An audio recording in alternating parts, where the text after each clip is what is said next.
Oo, kasi po, yung nararamdaman ko parang iba na yung one direction na parang hindi ko alam kung nahihilo ako, kaya tumigil na akong pagkatarisakot. Yung una, 164 yung blood sugar ko. After 2 weeks, nung nag-take ako ng ikarma, lagi 100 na lang po. Kasi nung uminom ako ng ikarma, marami akong pagbabagong nararamdaman. Saka, yung mga ganun mga nararamdaman ko, nawala lahat. Gaya lang, parang naghihina, yun, nung nag-inom ako ng ikarma, yun, marami pagbabago sa buhay ko, saka yung sa sarili kong kalusugan. Sa ngayon, hindi na ako nanghihina, bumabalik yung lakas ko. Sa ngayon, ginagamot ko ang sarili ko sa tulong ng ikarma. Pupoy, pagbukas sa labas sa ikarma, mga kasama ko dyan, subukan natin ang ikarma, gamutin natin sa sarili natin. Mga nakikinig po, subukan natin ang ikarma para masubukan ang benepisyo dito. Mahalagang paalala, ang ikarma narati at capsules ay hindi gamot at hindi dapat gamitin panggamot sa anumang uri ng sakit. Matalinong pagtalakay sa mga usaping pambayan. Hihimayin ang bawat detalye para mailabas ang katotohanan. Kasama ang walang pinapanigan kundi ang tama. Orly Navarro. Orly sa IZ. Orly sa IZ. Orly in the morning.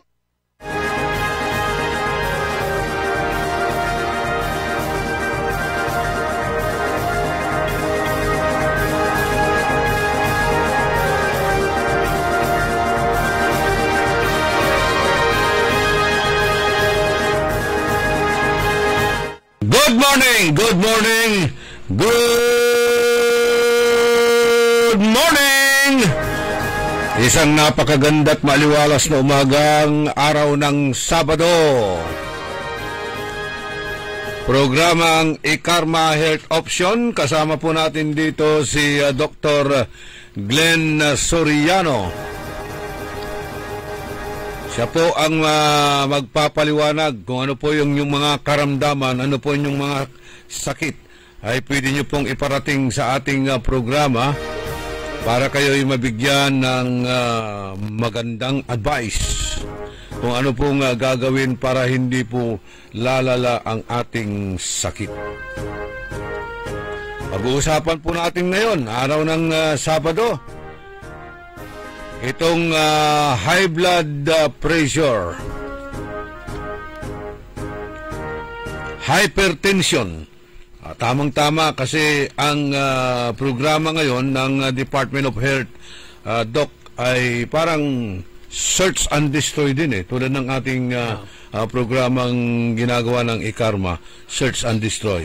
Hinahanap nila ngayon yung mga taong may mga diabetes, may mataas na hypertension, mataas ang dugo, para ma-prevent, mabigyan ng mga diagnosis at tawag natin dito, mabisang gamot.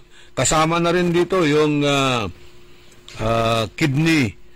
Kasi nung pag-usapan natin last week, nabahala na ang ating Pangulo sa tumataas na kaso ng chronic kidney disease at marami nagpapadialysis. Siya mismo nakakita doon sa may National Kidney Transplant Institute na pabata ng pabata ang nagkakaroon ng chronic kidney disease. At ito pala ay nagsisimula ito sa blood pressure, high blood pressure. Dito tatawag natin dito, parang nag-trigger dito yung sakit na yan, Doc. Paano ba natin ito maiwasan? Pagipaliwanag na lang po kung paano na maiiwasan at paano hindi tayo magkakaroon ng high blood pressure o hypertension.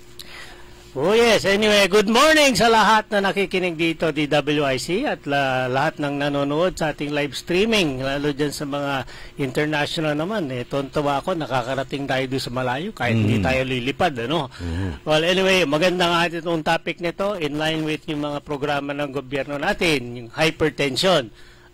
Partner, nabanggit mo kanina yung isang malaking problema natin ang chronic kidney disease. Yes. Maganda talagang pag-usapan niya in connection nga with hypertension.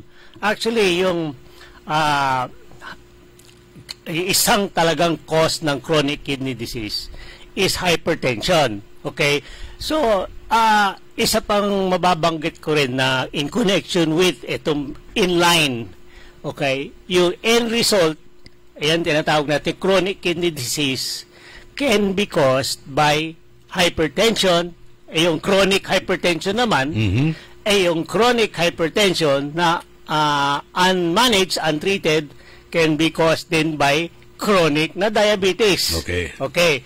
Yung diabetes naman na diagnose na is caused by unmanaged na high blood sugar at saka high salt. Okay. So, dugtong lahat yan eh. So, paano natin maumpisahan ito? Well, So parang ang proximate cause nito ay yung mataas ang sugar, no? Correct, correct. Level. Yan. So, ang nabanggit mo rin kanina, ako, alam ko nito 10 years ago. Parang sinasabi ko na sa kanya, mula na nag-umpisa tayo ng diabetes. Ang focus sa akin is talagang alternative medicine, preventive. Okay? Kasi, nabanggit mo kanina, padami ng padami at pabata ng pabata ang nagkakaroon ng chronic kidney disease. Okay? Chronic dahil over time. Hindi yan acute. Hindi yan nangyari last week. Okay. Hindi yan nangyari last month. Etong chronic kidney disease is something that develops over a span of sabihin natin mga 5 years. Okay. So sabihin natin it takes 5 years to develop chronic kidney disease. At saka yung mga kasong lumalabas ngayon is 30 years old. 30 pa lang, chronic kidney, nagpapadialysis na. O sige, kung 30 years old at sinabi kong it takes 5 years to develop, eh di 25 pa lang. 25 years old pa lang, mataas na yung blood sugar mo. O, di ba? So, actually, it will take another 5 years para mag-umpisa yung diabetes mo. Eh kung nandun na tayo sa 25, 20 pa lang, abusado ka na sa sugar. Abusado ka na sa sobrang alat. Abusado ka na sa sobrang taba-taba. Yun. Oh, so yan. Sige, so i-address ko ngayon ang role ko rito sa alternative at preventive medicine. Kayo mga next generation, yung mga bata, yung mga 20 years above, 20 years old to 25. Ito, today is the picture of what's going to happen to you in the next 5 to 10 years. Kung hindi nyo pakinggan itong sinasabi namin. Ngayon pa lang, 20 years old ka pa lang, konting lifestyle adjustment, changes, and awareness na yung diet nyo, yung exercise nyo, and etc., and less stress will make a very big difference in the rest of your life. Ang problema, Doc, is mas bata pa sa 20 years old eh. Umpisan natin sa 10. Kasi ang mga bata, Correct. Dito sa pagkain nila eh. Oo. Diyan nakukuha. Mahilig tayo sa mga food panda, order ka lang sa food Di ba panda. sabi ko, na chronology ko na. Ang may sakit ngayon na dumadami is 30 years old. Kailan nag-umpisa yan? 20 years ago. 20 years ago. Nung 10 years old siya, sa kakakain niya na ganito. So, kasalanan ba ng bata yan? Ano alam niyan? Sino may kasalanan yan? Sorry to say, ito mga magulang, ito yung mga nagguardian, yung mga ito na nag-ano sa mga bata. Tayo may kasalanan. Tayo ang mga magulang eh.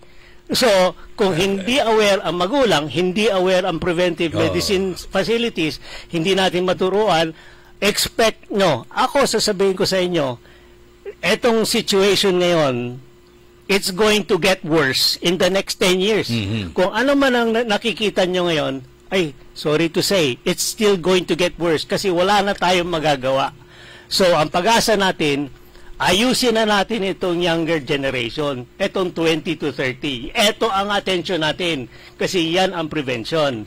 Ang pinakamalaking problema dito is technology. Kasama-sama lahat yan eh. Technology, awareness, education, yung training, itong mga magulang, ito yung mga namamahala. Kasi kapag ka nanonood ang mga bata, nakikita nila yung mga advertisement. Yes. Gusto ko yun. Di ba? Kapag ka tapos nating magsimba, dala natin yung mga apo natin, siyempre saan mo dadalhin? Di ba? After ng Mass, pupunta kayo sa mga food chain para kakain. Doon na Yun na ang umpisa. Hanggang maipon na yan na sinasabi nyo 10 years after. Ayan, yung technology, isisingit ko na naman. Alam nyo, ang tao ngayon, sabi ko, parang natatawa ako na sabi ko pa, ako lang nakakaramdam naman ito. Hindi. Yung technology today, ano ang pinaka yung rampant na technology today na hanggang sa bata 5 years old meron na siya? Puro remote, cellphone. Puro remote. Natatakot kayo sa COVID, natatakot kayo sa monkeypox, natatakot kayo dito sa lepto, waterborne. Hindi ba kayo natatakot dun sa anak niya ng 5 years old na hindi na kayo kinikilala magulang? Hindi na kayo pinapansin dahil sa cellphone niya? Hindi na kumakain ng tama dahil sa cellphone niya? Yun. Hindi na natutulog sa tamang oras. Hindi. Nagigising sila lunchtime na eh. Bakit? Kasi natutulog na alas 2, alas 3 na madaling araw. Etong mga yan. Mahirap ko sabihin, pero etong mga apo ko, anak namin, mga ganun talaga. Sabi ko, well, that's conducive to high blood sugar. Kasi wala nang exercise yung nakaupo nanonood, kumakain ka rin ng matamis na mga chichirya. Ayun, isa pa yon. So, cellphone, masamang diet, no exercise. Gawin mo yan for 5 years. Dahil nga sa remote control na lahat ng mga gamit, hindi ka na umaalis sa upuan mo, hindi ka na umaalis sa higaan mo. Sabi ko, yung invention na remote control ba, wow, very convenient. Pero siguro dumadaming anxiety dahil nga yung invention na yan. Yun, oo. Kasi halos hindi ka na gumagalaw Pagka hindi ka gumagalaw, siyempre yung mga parte ng katawan mo na dapat ma-exercise, hindi exercise. Yun ang problema. Yeah, well, ako lagi ko nakikita yung the good side of no parking sa Dagupan. Bakit? Maglakad ka na lang. Yun. If you always look at a good side of a problem, siguro gaganda ang buhay mo. Wala kang parking, puro baha. Di pumili ka ng bota, maglakad ka na lang sa baha. Tatawanan mo lahat yung nagchichinelas. Actually, yun ang maganda Kung pupunta ka ng mall, mag-park ka sa pinakamalayo pa sa mall. Yun. Para, yun. Kapag kababa mo malayo pang lalakarin mo. Compensate for your leisurely na bisyo. Compensate. Sige, gusto mo mag-shopping. Alam mo naman, hindi mo ka na mag-drive. Mula sa amin, dulo ng Dagupan hanggang sa SM, magandang exercise yun. Maglakad ka na lang. Makuha mo ng mga 20 minutes yan.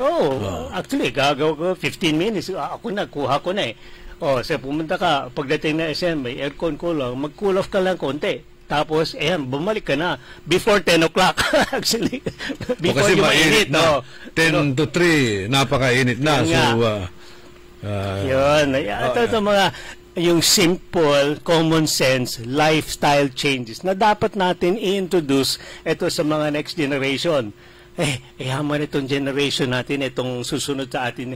Tayo hindi masyado. Yung susunod, tayo nasa 60 na, ganon.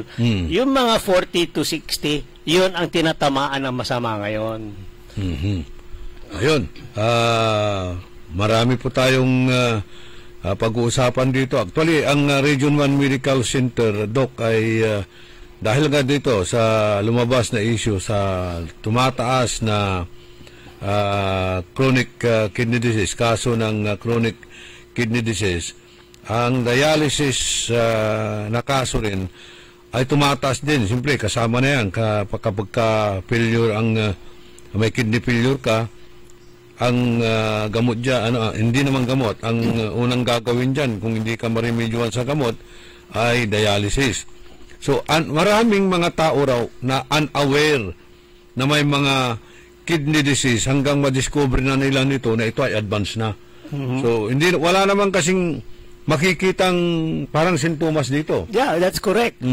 Parang parang traitor din yung disease. Karang cancer, chronic kidney, mga traitor yan kasi yung initial stages ng disease, sabihin natin, initial stages, siguro mga 1 to 2 years pa nga yung initial stages na yan Wala ka talagang yung malinaw na mararamdaman mo na nagtuturo yan sa chronic kidney disease Very subtle yan Pero pagdating ng grabe na, medyo advanced na, doon, bigla na lang sisipot lahat ng masamang symptoms eh. Tapos doon ka magpapacheck up. Doon kung nagpa-check up ka na, malala na eh. Almost to the point of no return na kailangan mo talaga mag-dialysis eh. Sa atin, ang sinasabi natin dito, huwag nyo nang hintayin yung point na yon. Ngayon pa lang, kung meron kayong mga subtle simple lang, simpleng headache lang ganun lang Simpleng napapagod ka ngayon kaysa yung dati. Yan yung mga subtle signs nga Pero ipa-check up nyo na. Ang problema naman ng health system natin, magpa-check up ka, maghihintay ka ng 3 oras para lang sabihin sa'yo, mataas ang sugar mo. Hindi lang yan. Ayaw nila halos magpa-check up dahil, financially... Yun. So, anong gagawin natin niya? Well, the simplest way to start yung awareness mo is siguro may yung bangketa dyan ng mga blood sugar, di ba? Magdodonasyon ka na ng 5 piso pero makikita mo na mataas na yung blood sugar mo dahil yung random check. Ang kasalanan dyan is katamaran na rin Yeah, tama. Katamaran na rin dahil mayroon nga tayong mga free check-up, mayroong mga free screenings. Ayaw nilang pumunta. Malakas ako, lakas ng katawan ko, wala akong sakit. Yung palagi ang mentalidad na tao. Yung sinasabi niyo, katamaran, kukonect ko na naman doon sa sinabi ng katamaran din kasi may hawak siyang cellphone, ayaw nang tumayo. Yun. Isa na yun, technology. Number 1 na talagang magbibigay sa atin ng sakit yan. Dahil nga, di ka gumagalaw, kain ka ng kain, kulang ka sa tulog, o kaya iba yung sistema ng pagtulog mo o ano ng katawan mo. Ang tawag natin doon kapag ka mag-a-adjust ka na, kumbaga naka-jetlag ka di ba? Acclimatization, mga ganun term na mag-a-adjust ka doon sa yung environment and time, ganun yan Yan tama yung dapat natin gawin, magbigyan natin ng konting time ang katawan natin mag-adjust sa surrounding changes Importante yan Kasi kung dilipat ka sa environment, bigla ka na lang kikilos, mag-exert, baka hindi kaya ng katawan mo, magiging vulnerable ang katawan mo. Ayan, makakasakit ka talaga tuloy. Yun. Itong kidney, paliwanag ng maigi, Dok, sa ating mga listeners kung ano talaga ang function nitong kidney. Kasi ang alam natin dyan is pag hindi po maganda ang pagka nagkaroon ng failure, ito talagang iba na ang kalalabasan natin dyan. Itong kidney, ang alam natin dyan, yan ang nagpipilter ng mga dumi at saka mga excess fluids sa katawan natin na nandun sa dugo natin. Dok, pakipaliwanag nga po to sa... Yes. Yeah, well, tama. Well, in connection with yung topic natin ngayon, papaliwanag ko yan. Yung chronic kidney disease is a result of a extended time na yung kidney is exposed to damaging ingredients. Okay. Damaging ingredients at saka damaging situations and environment. The kidney has to filter out. Sasala niya, trabaho ng kidney ito, isasala niya yung toxic liquid and yung elements ganon ng katawan natin. Okay? Ilalabas mo sa Ilalabas pamagitan. yan. Okay? So, kilala na ng tao kung ano ang isang sa toxic na ingredient ng katawan. Ito is yung product ng protein metabolism. Kasi ang katawan natin is made of yung protein amino acids ganon. Ito ba yung tinatawag nating excess fluid sa katawan natin? Excess fluid, hindi. Well, isa sa mga dapat isala ng kidney, ang excess fluid. Pero, the purpose of the kidney is to eliminate the body of toxic waste. Okay? The water is not really a toxic waste. It's just water Too much ganon. Kung hindi mag-function ng kidney, hindi niya talaga ma-regulate ang water content ng body. Isang function din ng kidney yan. Pero ang main function ng kidney is to eliminate toxic waste. Ano yung waste? Yung hindi nagagamit at nakakalaso ng katawan. So, ang pinakamataas na sa taas na ranking ng mga toxic waste is yung, alam na natin, ihi. Ihi? Ihi yun. Oh, so ilang beses ka iihi sa isang araw? Doon natin nilalabas actually yung mga... Well, ang nangongolekta ng ihi na nasa dugo is the kidney. Okay? So, common sense, ilang beses sa isang araw ka iihi? Well, ang filling time ng urine bladder, kung saan nag-iipan ng ihi, ang filling time niya is about 3 hours eh. Ganon. Kaya nga, ang bus may tigilan niya every 3 hours. May bus stop yan eh. Para makaihi ka. Normal, natural yan sa tao. Iihi ka ng every 3 hours eh. Baka 2 hours pa lang, naiihi ka na kasi maliit ang bladder mo. Ganon. Okay. So, the kidney has to filter out yung toxic waste. Ang sinasabi ko, ihi. Ang ihi naman nun is mga ammonia. Ammonia, ganyan eh. O, kasi yan toxic. Kung nag-accumulate ang ammonia ito sa body mo, ay masama. Ganon. So, every minute... Titigas yung ammonia doon, titigas. Well, hindi. Ang ammonia is a toxic liquid substance. Kung may expose yan sa mga, sabihin na, yung mga maliliit na blood vessels sa kidney, sisirain niya talaga. Kung hindi magpapunction properly. Yeah. Magbi-build up yung waste. Magbi-build up yung waste sa loob ng kidney. Habang naghihintay dyan, parang kinakain niya sa loob ng yung mga nagsasala ng membranes. Kakainin niya yan. Okay, so, so buong katawan mo, kung yung katawan mo is still full of yung nitrogenous waste, which is mga ihi, imagine mo na lang, para ba sa imagination, ikaw ba alam mo, meron kang sobrang ihi sa dugo mo? parang hindi, mali yun eh.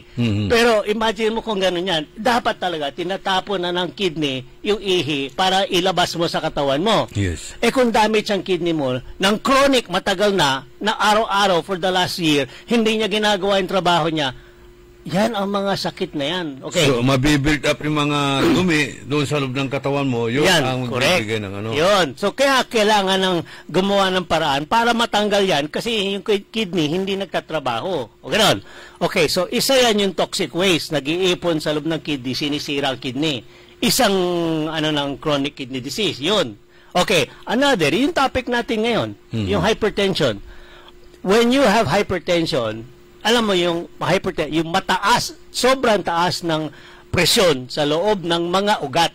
Okay? Ang kidney, marami siyang maliliit na ugat. Yung mga nerves. Hindi, yung ugat na yung blood veins, vessel. Veins, so, yung veins and arteries. Pero the main target of hypertension is the arteries. Okay. Yung maliit na arteries, ang tawag doon, arteriole. Maliit eh. Kasi sanga-sanga yan mula sa malaking artery, yung aorta, darating sa kidney, pagdating sa loob ng kidney, puro para maliliit na mga ugat na yan, arterioles na yan eh. Okay? So yung arterioles na yan, kung expose yan sa sobrang taas ng pressure, sa loob ng kidney, nag-uumpisa ng sira yan. Hindi na kaya eh. Hindi na kaya yung pressure ng yung doon sa maliliit arterioles. So, ang nangyayari, nasisira yung sa loob ng arterioles ng kidney. Damage. So, damage sa loob ng arterioles, nagkakaroon siya ng bara-bara. So, kung marami kang arteriole doon sa loob ng kidney na bara-bara, hindi na siya maka-function eh. Walang makakadaloy na dugo, walang ma-filter. So, for a long time, kung gano'n ang existing na damage sa kidney mo, hindi nakakatrabaho dahil sa hypertension, bagsak ka rin doon sa chronic kidney disease. So, dalawa na yan. Okay. Sugar, at saka ngayon na hypertension. Yung nitrogenous waste, hypertension. Ngayon, ito, dagdag, pangatlo, yung sugar.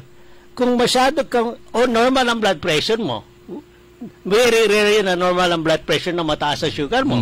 Ganun. So, ngayon, mahilig ka sa matamis. Kung laging mataas ang sugar mo, naiipon din dun sa ugat, dun sa kidney, sinisira niya rin yung ugat, katulad na hypertension, yun, magbabara din. Ganun yan. So, yan yung immediate causes ng chronic kidney disease. Okay. Chronic kidney disease is the failure of the kidney to function well, and yung nangyayari, nag-accumulate yung mga toxins sa loob ng katawan natin. Nagbi-build up yung mga, sabihin na natin, mga dumi. Yes. Basura So yung sa symptoms katawan. sa tao ng chronic kidney disease are results of the accumulation of toxic material dito sa katawan natin. Okay. Ang tanong dito ni Boyet, ano ang mga dapat, ang mga pagkain na dapat iwasan sa panahon ngayon? Dahil siyempre, alam din niya na nasa lifestyle din daw yan ang pagkakaroon mo ng Yes.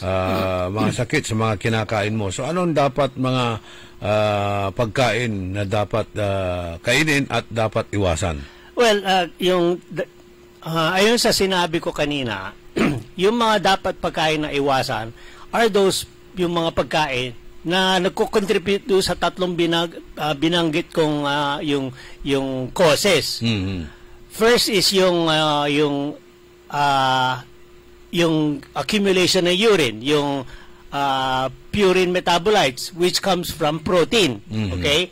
So kailangan mo iwasan ng mga protein producing yung protein metabolite producing substances, food.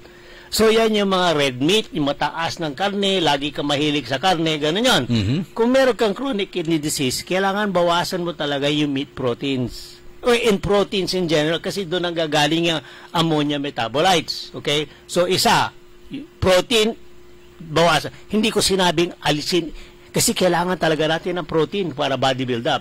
Yun ang problema ngayon, Dok, kasi karamihan na kinakain natin, hindi natin maiwasan kumain ng karne. No? Yun talaga. Lalo na yung pata. Ay, ang sarap.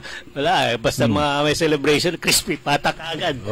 Pero hindi ko sinabing alisin mo isang order. Di crispy pata, mag-share ka. Regulation. Kunin mo na konti. Kailangan ma-regulate lang. Regulate lang.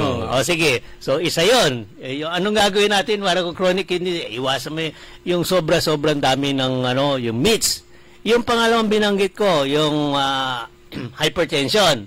Isang cause ang hypertension. So, anong gagawin natin paano mag-iwas na hypertension? Ay di yung regulate mo yung salt diet mo, kasi yung salt is another cause of hypertension eh. Tayo, gano'n naman tayong Pilipino. Mahilig tayo sa sobrang karne, mahilig tayo sa sobrang maalat. So, iwasan ng konting yung mga maalat, at saka isa pa cause ng hypertension ay yung sobrang kain ng mga taba na maraming kolesterol. Mm-hmm. Iwas din yun. Bawas ng grabing karne, bawas ng konting taba, bawas ng konting alat. Yung pangatlo, sinabi ko, ang cause ng chronic kidney is diabetes. So, anong gagawin na? Di ganun din, simple. Ang cause ng diabetes is mataas ang sugar. Ayun, doon, kinonekta ko na lahat. Chain reaction yan. Yun. So, yan ang tanong kanina. Anong gagawin natin? Anong mga pagkain na iwasan natin para makatulong sa pag-recover ng chronic kidney disease? Dahan-dahan sa karne, dahan-dahan sa taba, dahan-dahan sa asin, at dahan-dahan sa mga sugar. Okay? Kung sinabi mo, tanggalin mo lahat yan, huwag ka nang kumain. Kailangan moderation lang. Yun. Kasi kung alisin mo lahat ng pleasures of life, puro stressful ka na, wala rin, makakasakit ka lang eh. So, kailangan i-appease mo lang sarili mo. Contention lang. Ang sabi mo, itong recent lang, may programa, binabanggit din yan. Doon sa, sino yung Dr. Gupta, merong programa doon, How to Extend Your Life. Okay, anong sagot doon? Be happy. Mayroong ginawang pag-aaral dito, Dok, sa noong 2005, pag-aaral ito ng Department of Science and Technology. Ipinablish ito in Acta Medical Philippines. Ano po itong pinag-aralan dito tungkol sa hypertension, diabetes, at constipation? Well, ito. Noong sa 2005, DOST, Department of Science and Technology, pinablish nila sa isang kilalang journal, yung Acta Medica. Mm-hmm. Ito mga ganito, alam mo, hindi lang isa ito. Ito sa mga importante kasi ito. Ito, Philippine government na ito. Pinag-aralan nila yung naratry Bakit itong Nara, o yung mga Nara, mahogany, mga kakapamilya mga yan, bakit ginagamit ng mga albularyo yun? Ano ang nagagawa nito? So nakita na, pinag-aralan nila, yung 2005, isa sa mga napakadaming research studies na pinag-aaralan nila talaga ang Nara extract. So ang ginamit nila dito sa ng mga DOST na researchers, ito yung dahon ng Nara. Dahon ang ginamit nila. So kung ano man ang proseso na ginamit nila, ito, in-experiment nila sa kanilang subjects, kung animals o tao, talagang pwede rin ang mga tao sinusubukan nila yung mga tao may hypertension. At nakita talaga nila, lahat ng binigyan nila ng ganitong Nara extract, over, sabihin natin, mga 1 month, 30 days, significantly bumaba ang kanilang mga blood pressure. Ganon.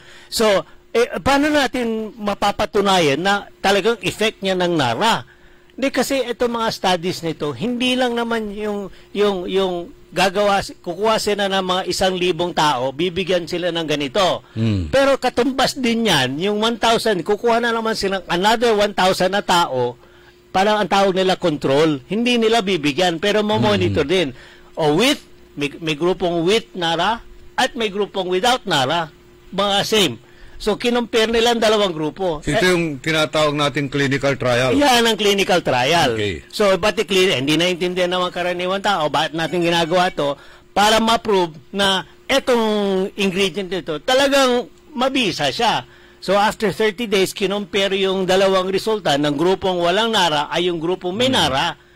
Nakita, ang improvement ng blood pressure is significant kasi more than 10% of the group experience lowered blood pressure. Okay. Significant yan kasi kung 1% lang ay coincidental lang yan.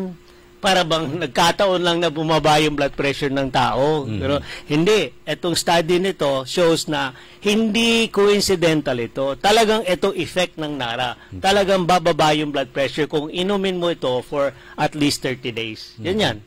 So gamot na, parang gamot na lang binibili mo sa farmasya ng mga hypertensive medication, yung mga amlodipine, losartan, etc. Bibili ka noon, inumin mo yan for 30 days para ma-maintain yung blood pressure mo. So ang sinasabi dito, inumin mo na ikarma for 30 days. Hindi mo na kailangan bumili ng mga ganito mahal na mga anti-hypertensive medication kasi ito kaya na nito. Ito yung alternative medicine na kung hindi mo kayang bumili ng mga tawag natin doon. Kaya niyang pababain ang blood pressure mo. Isa pang sasabihin ito, natural ito. Wala namang chemical, hindi naman chemical. Walang side effect. Walang side effect. Sige, mamili ka. Mas mura, no side effect, at saka available. At sige, mamili na kayo kung alin ang gusto nyo. Kung natatakot din siya doon sa pag-iwas niya ng hindi pag-take ng kanyang traditional medicine, pagsabayin mo na lang. Yan ang sinasabi ko. Ako, sinasabi ko proper, traditional doctor naman din ako. Sabihin ko, para safe tayo, gawin na lang natin, i-gradual mo na. Yung ikarma mo, inumin mo, kasabay ng yung traditional medicine. Yung losartan mo, sige, isabay mo na. After 30 days, kasi alam mo, nandyan na yung ikarma, bumibisa na yon. Bawasan mo na yung, gamot mo. In connection with yung doktor na nag-asikaso sa'yo, Dok, pwede bang i-alternate ko na lang yung gamot ko? Sige, monitor na lang ang blood pressure mo. So, bawasan mo every week ng konti yung traditional medicine mo, pero ituloy-tuloy mo ikarma. After 1 month, monitor mo yung blood pressure mo. Kung maganda pa rin, mas bawasan mo pa rin yung hypertensive medicine mo hanggang sa hati na lang. Kalahating ikarma, kalahating traditional. Darating din ang time na baka hindi mo na kailangan talaga yung chemical na hypertensive medicine mo at puro natural ka na lang. Yun. Pwede. Wala pang side effect doon sa herbal natural. Okay, pakinggan natin ang testimonya ni Winilyn Oxon. Edwin. Winilyn Oxon. Winilyn Oxon. Yung testimony ni Winilyn Oxon. Ito ay parang may diabetes, hypertension, mataas ang kanyang dugo at constipated palagi. Itong constipation. Ready ka na? Okay, pakinggan natin si Winilyn Oxon. Ako po si Twinilin Octon. Nakasira sa Lukaw. At dati akong may sakit na 3 years ako na hospital ako dahil sa sakit na ulcer, diabetes, at high blood. Na-ICU ako ng 3 days. Tapos, binagmintinan nila ako. Lalo ako nanghihina kaya tinigil ko. Ngayon, narinig ko sa radyo ang ikarma. Sinubukan ko. Kaya, nung fresh na ano ko pa lang ng ikarma, nung gabing yon, magdamag na ang tulog ko. Hindi ako ng alas 11, tapos sumunod alas 5 na. Dati-rati, binabantayan ko ang oras gabi-gabi. Hindi ako nakatulog ng diretso. Tapos, nung after 3 days, bumalik ako para sa follow-up check-up. Yung dating 388 na blood sugar ko, naging 275 na. Kaya napapasalamat ako sa ikarma dahil napakabilis ng result. Saka yung high blood ko, hindi na ako mahihilo. After 6 days, nagbawas ako. Natutuwa ako dahil doon, instead na manghina ako dahil nagbabawas ako ng sunod-sunod, lumakas ako. Pati yung dating buntis ang tiyan ko, liniit na. Hindi na ako parang 8 months na buntis. No? Kaya nagpapasalamat ako sa ikarma dahil pati yung ulcer ko, yung high blood ko, saka yung diabetic ko, nag-improve dahil sa ikarma. Kaya itutuloy ko na ang ikarma. Kaya kung yung mga katulad ko na may nararamdaman sa katawan, gusto ninyo malaman kung mabilis ang improvement, itry nyo ang ikarma para maranasan nyo yung naranasan ko. Dahil ito ang totoo. Kaya napakalaking tulong ang ikarma.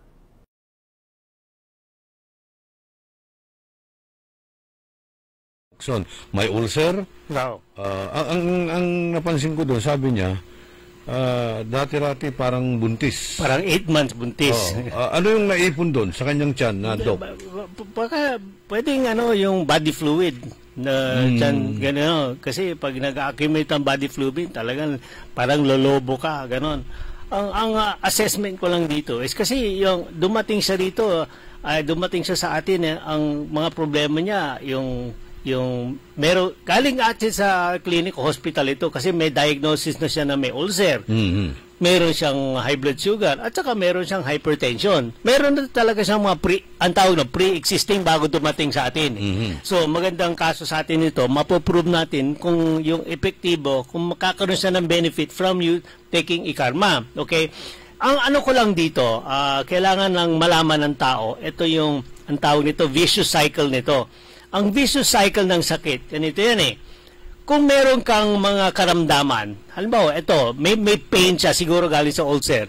Yung pain will cause stress, and stress will cause the release of adrenaline. When you have excessive production of adrenaline, mga stress hormone yan, tataas talaga ang blood sugar mo. Hindi lang blood sugar, pati yung blood pressure mo tataas. Okay? Kung mataas ang adrenaline mo, hindi ka talaga nakakatulog eh. Kasi alert ka lagi. Ngayon, kung ganun itong mga situation ng katawan mo, puro bang wala ng coordination, pati yung pagbabawas mo ng dapat daily, wala na rin eh. Ganun. So, ang nangyari dito sa yung pag-inom niya ng ikarma, merong solusyon na nangyari sa kanya. Meron siyang naramdaman na ginhawa. Yung ginhawang naramdaman niya, una-una, is nawala na yung sakit, ulcer. Tapos nakatulog siya ng matagal. Tapos yung tulog niya matagal, nakapagpahinga yung katawan niya. Nung nakapagpahinga yung katawan niya, bumaba yung adrenaline level niya. Nung bumaba yung adrenaline level niya, bumaba din ang blood sugar niya. Nung bumaba ang blood sugar niya, bumaba din ang blood pressure niya. Actually, nung nag-normalize lahat ng itong system na nagkukos ng problema niya sa buhay niya, pati yung bowel movement niya, bumalik sa dati. naging maganda nawala yung constipation niya. So, eto nangyari sa kanya dahil sa consumption niya na ikarma, na-tune up yung buong katawan niya. Bumaba blood sugar niya, bumaba ang blood pressure niya, nagkaroon siya ng regular na bowel movement, at yan, para naging normal siya. Ganon. So, bumalik ang kanyang magandang function na katawan. Kaya magandang pakiramdam niya. So, yung hindi niya pagbabawas ng ilang araw o linggo, yun ang dahilan kung bakit lumubo ang kanyang yan ang So, yung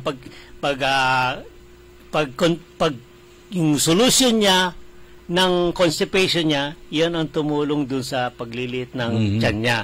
Actually, yan nga, yung complete evacuation ng tawag. Ako, lagi ko sinasabi sa mga tao, kung yung hindi regular ang pagbabawas, kung kailan ka po pwede, hindi pwede yun Kasi meron tinatawag natin na complete evacuation. Kasi ang dumi natin, nag-iipon yun doon sa rectum. May chamber doon sa dulo ng intestine natin. Ang tawag doon, rectum. Doon nag-iipon ang dumi. Ngayon, ang process ng evacuation, yung pagbabawas, kailangan talaga empty ang rectum. Kung hindi empty ang rectum, hindi kompleto ang pagbabawas mo. Ganon yan Kasi pag yung tamang oras, yung tamang lugar, nag-relax ka, ma-empty mo. Para bang, ito yung mga nagpipick up ng basura, dump truck ang ginagamit nila. Kung mag-dump sila ng basura doon sa field site, empty yun Hindi sila nagtitira ng konti. Ubos, malinis. Ganon din ang dapat ang katawan natin. Full complete evacuation, empty ang rectum. Kung ganon ang gagawin araw-araw, yung toxins na ma-absorb, bababa. Ganon yun. So, anong magiging epekto nitong exist ng body fluid sa katawan mo? Ito na yung epekto ng kidney failure. Yes. Well, yung body fluid, toxins, mag-iipon, magkakaroon ng kidney damage, chronic kidney, ng araw-araw menos nasisira, darating sa point na yung kidney hindi na magpa-function kasi malala na yung sira niya. So, yun, kailangan ng tulong ng dialysis. Ayun, pero nag-ikarma lang siya naging lumabas lahat yun. In-exist niya lahat yung So, ito, lumalabas sa testimonial ikarma. Ito, ang exhibition, manifestation nito is yung multiple effects, beneficial effects ng ikarma. Kasi hindi lang na isang bagay na nagagamot niya multiple Isa pa sa sinabi ni Winalyn, 300 ang kanyang blood sugar. 388 ang sabi, ganon. Tapos, nung nag-ikarma siya, bumagsak sa 200. 200, tama, 275 ganon. Paano na gawa ng ikarma yon? Anong itulong na ikarma doon sa pagbaba ng kanyang blood sugar aside doon sa pagbawas niya? Well, yung metabolism ng blood sugar involves iba-ibang process So, iba-ibang place ng function na ikarma. Ikarma can actually activate yung enzymes para ba yung magtama ang production ng insulin. Ganon. Yung insulin, kung kulang, pangit ang pagsusunog na sugar. Okay? Isa pa doon, after yung sugar, after absorption ng sugar, pupunta naman sa liver. Ang liver naman may process din doon na i-convert yung sugar sa glycogen. Tapos yung glycogen form ng sugar kailangan dalhin sa loob ng cell. Ngayon, meron din tinatawag nating receptors para doon sa glycogen. Okay, so ang binanggit ko 3 lugar na affected doon sa yung pagtataas ng blood sugar. Ngayon, ang ginagawa na ikarma, yung 3 lugar na yan, yung from the absorption pa lang, yung conversion ng glucose to glycogen and the absorption do sa blood cell, 3 lugar yan na inaayos na ikarma. Kung yung 3 lugar na yan, para bang 3 trabahador sa isang trabaho, kung sila mahina ang resulta. Yan, ang gagawin nito ikarma, aayusin yung 3 trabahador na magtrabaho ng maayos. Ngayon, itong 3 yan, maganda yung metabolism ng sugar, mababa ang blood sugar tuloy sa dugo. Yun kasi nagagamit ng katawan. Kaya nung nailabas lahat ni Winalyn yung body fluid niya sa tiyan niya, yun na rin siguro yung sanhi ng pagbaba ng kanyang blood sugar. Yan, kasama na rin yun. Kasama na rin. So, yun overall yung tune up na nangyari sa kanya. Kasi kung overloaded yung body mo ng toxins at saka water, etc., pangit ang function eh. Parang yung hindi maganda ang kilos mo, parang mabigat ang katawan mo. Pero kung bawas ang toxins, bawas ang sugar, hindi excess, ayun, maganda ang kilos, maganda ang tulog, maganda ang bowel movement, lahat. Pati yung blood sugar mo, normal. Okay. May tanong dito. Kapag ka daw gumising ka sa umaga at mayroong erection, site po ba ng normal ang blood sugar, sabi niya rito? Yes. Normal ba ang blood sugar mo? Yung parang sign. Kapag kagising mo na umaga, siyempre, tayong mga lalaki, pag gising natin sa umaga, mayroong erection eh. Oh yeah, well, actually, it's physiological yan. Ang tawag na physiological, normal yan sa lalaki na magkaroon ng erection. Okay? Baka naipon doon yung ihi. Hindi, walang connection ihi. Yung, kaya sabi ko, is it a sign of yung low blood sugar? No, it's a sign of good circulation dun sa ari ng lalaki. Kasi erection is caused by normal blood flow into the organ, and then yun.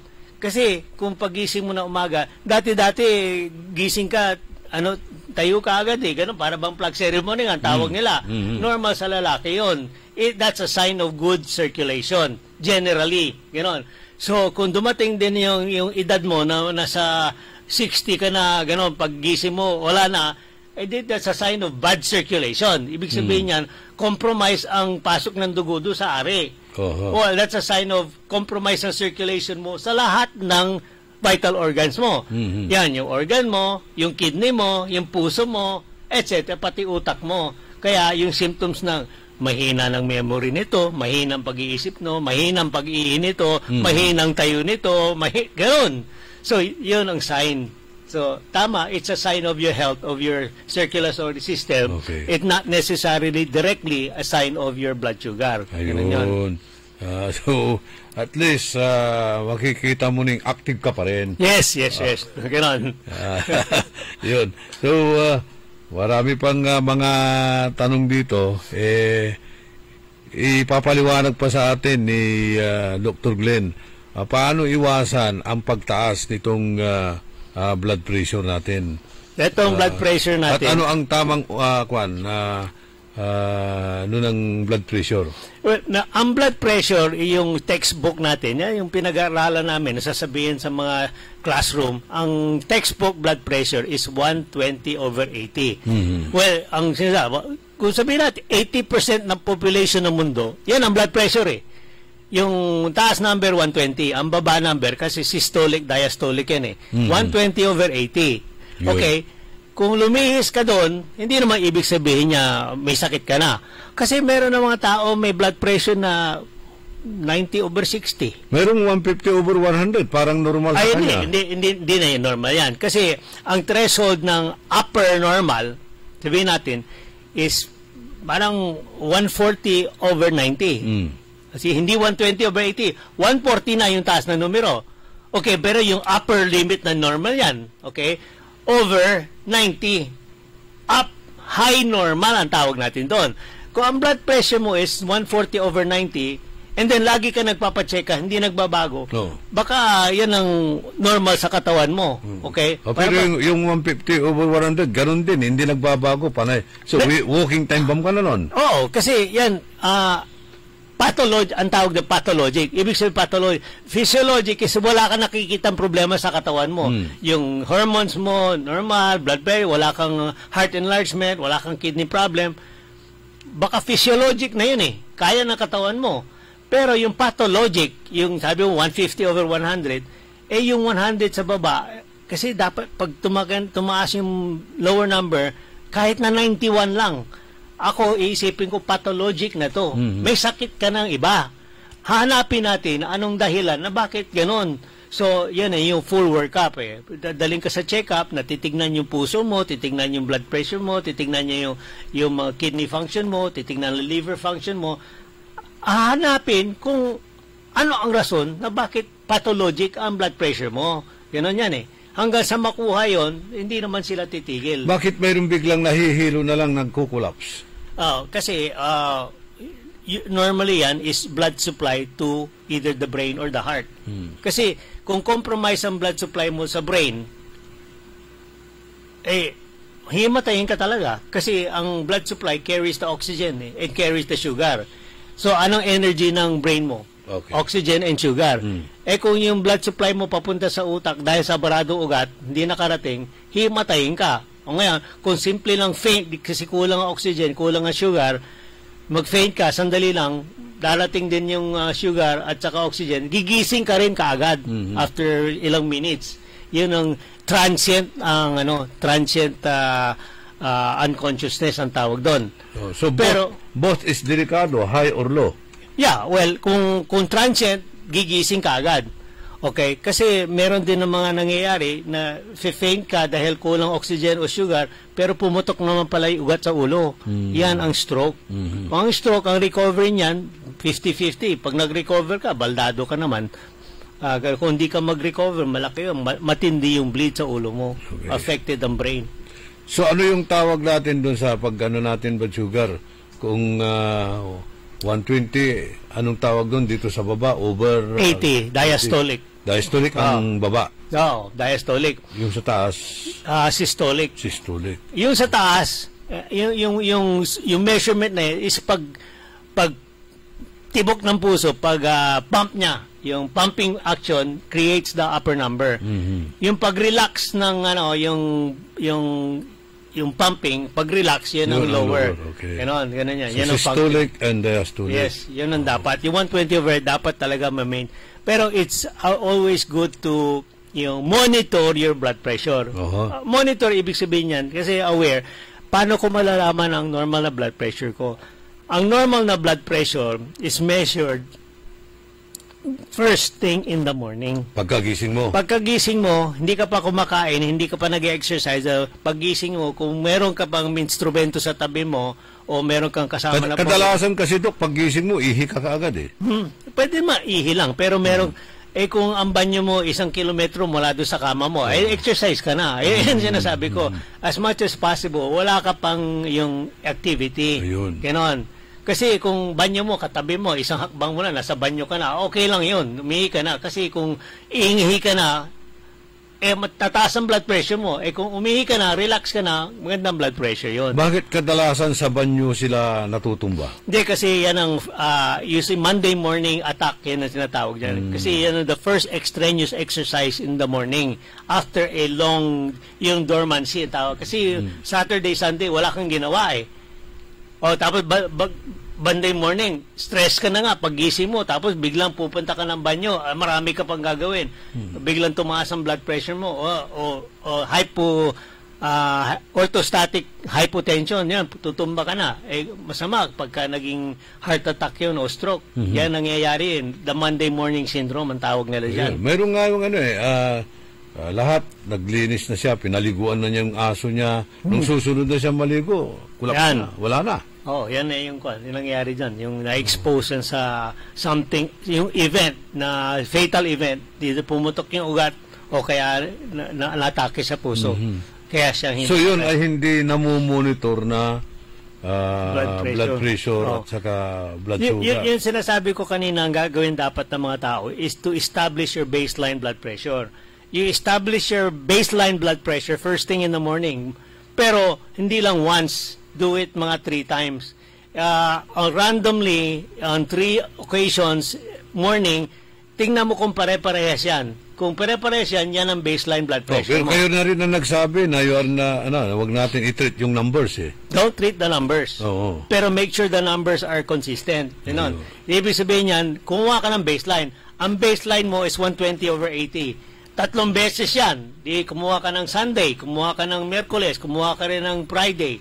3 beses yan, pare-pareho. Yan ang baseline blood pressure mo. Ngayon, nagkaroon ka ng sakit ng ulo. One day, next month, ang sakit ng ulo ko, check mo yung blood pressure mo. Kung 120 over 80, hindi blood pressure ang problema mo. Yun yung problema mismo. Problema mo yung utang mo. Ganon. Yung pagka-stress mo. At least naman, madidetermine natin na yung blood pressure mo hindi problema. Take your baseline. So dito talaga kailangan natin ang regular check-up.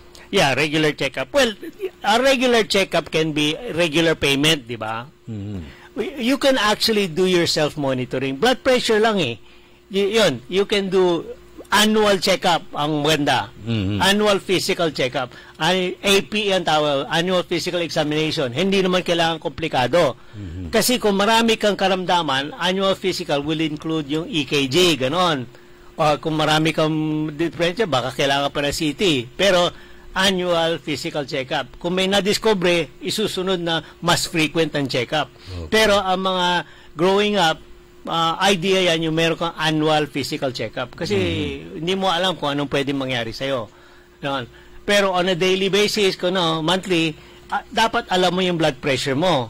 Kaya kung meron kang dumating na symptoms, hinimatay ka, o na-epilepsy ka, o lagi kang sakit na ulo, pwede mo malaman kung kailangan ka magpatingin ulit kasi hindi tumataas ang blood pressure ko kung may headache ako, pero masakit nga eh. So, ang doktor magsasabi sa'yo, yung headache mo nanggaling sa iba, hindi yung blood pressure. Ayun. Kung nanonood ka palagi, tuwing Sabado sa programang Ikarma Health Option, mayroon kang baseline na, alam mo na. Tama. Kung anong gagawin mo, ma-check up ang iyong kalusugan. Kasi ang simple, the simplest thing, sabi ko, marami akong kilala yung worried siya na lagi nahihilo. Sabi ko, siguro blood pressure ko mataas na. Sabi ko, well, first step, sabi ko, lagi ka nahihilo, pina-check mo bang mata mo? Oh, ayun, idea. Simple. Sinabi ko lang. Ayan pala, mataas ng grado ng mata niya, kaya siya nagkaka-headache eh. O, solve. O di, relax na siya. Wala na siyang problema sa blood pressure kasi mata pala ang problema. Grado lang eh. So, doon sa magandang grado, magandang vision niya, ayos na yung buhay niya, nakakakita, ayun. So, ayun. Yung mga nangangailangan ng salamin, reading glass, marami tayo rito. Bigay po yan ni Dr. Mela de Vera Carino, yung sa de Vera Carino Optical. Kung may problema kayo sa mata, punta kayo dito. Mayroon tayong mga reading glasses. Very good. Si Jerry Lamsen, ito. Ikarma user ito. Ikarma user din yan. So, regular na nag-exercise din ito. Ayan. Si Jerry. Nakita rin kami ng couple of weeks ago. Ayos na ayos si Jerry. Active na active pa. Ito, sinasabi niya sa mga mahal niya rin sa buhay. Marami rin ang gumagamit kasi nakita mismo siya. Maliksi dati. Okay. Tsaka tumatakbo, nag-exercise, activity niya. Hindi siya dormant eh. Okay. So, sabi niya talagang merong magandang effect sa kanya, Ikarma. Yan. Ako mismo, kapag ka umaga, kapag ka nag-tick na ako, pagkagising ko, magbabawas na ako kagad. Kasi nai-irritate ako kung hindi ako nakabawas sa isang araw. Totoo yan. Uneasy ang pakiramdam ko palagi. Kaya importante, bago ako aalis sa bahay, kailangan nakabawas na ako. Well, ang trabaho talaga natin dito is to create awareness nito mga situation nito. Kung lagi natin, para bang tayo sirang plaka? Pero yung sirang plaka nakakarating din. Kailangan paulit-ulit natin sabihin yan para kung nakalimutan niya, naalala niya uli. Ayun. Kasi mayroon din mga gumagamit na ikarma na kung feeling niya malakas na siya, pababayaan niya yung ikarma niya. And then pag may naramdaman, nakalimutan ko palang nag-ikarma. Yun parang nang tawag natin dito, shield natin, panangganan natin itong ikarma. Si Mario Ico, si Kagawad Eric Pareno sa Barangay Gabon, Calasiao. Marami tayong listeners dyan sa Calasiao. Yung pumunta rito, si Ilsa Quinto, dyan sa yung Ambunaw ba yun? Sa Ambunaw siya.